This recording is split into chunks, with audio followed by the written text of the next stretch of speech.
இன்று அவருடைய சத்தம் எழுதியவர் சகோதரர் சகரியா புனன் அவர்கள். நாள் டிசம்பர் 2. இயேசுவைப் போலவே ஜெயித்து பரலோகத்தை களிகூரச் செய்வோம். புதிய ஏற்பாட்டின் 3 இடங்களில் பரலோகம் களி கூறுவதாக குறிப்பிடப்பட்டு உள்ளது.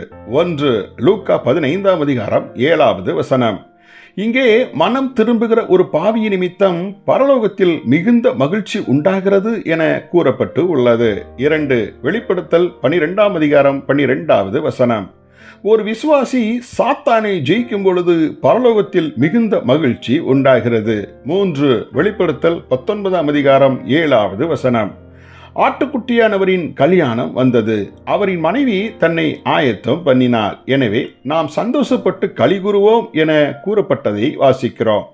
இங்கு வரிசையாக ஒரு விசுவாசிக்கு 3 காலகட்டங்கள் வைக்கப்பட்டிருப்பதை காண்கிறோம்.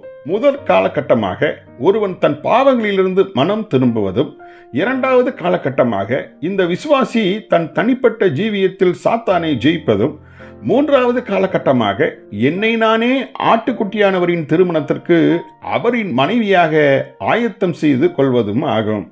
இக்காலகட்டங்களை நாம் செவ்வனே பூர்த்தி செய்தால் பரலோகத்தில் நம் மூலமாக மகிழ்ச்சி உண்டாகும். இயேசு சாத்தானை ஜெயித்தபடியால் இப்போது அதே ஜெயத்தை சாத்தானின் மீது பிரகடனம் செய்யும் சிலாக்கியத்தை நமக்கு இயேசு அளித்திருக்கிறார்.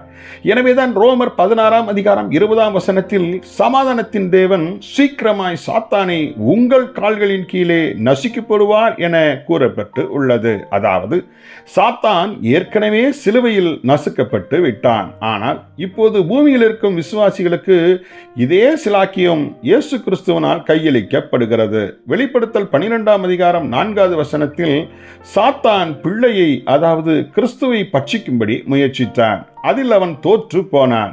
சாத்தான் வான மண்டலத்தில் மிகாவேலோடும் அவனுடைய தூதர்களோடும் யுத்தம் செய்தான். அதில் அவன் தோற்று போனான். இதே சாத்தான் நம்மோடும் யுத்தம் செய்கிறான். நாம் தோற்கடிக்கப்படலாமா? கூடாது.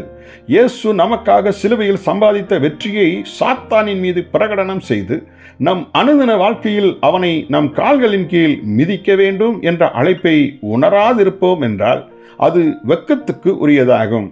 நாமோ சாத்தானை நம் கால்களின் கீழ் மிதித்து வாழ வேண்டும். ஜெபிப்போமா?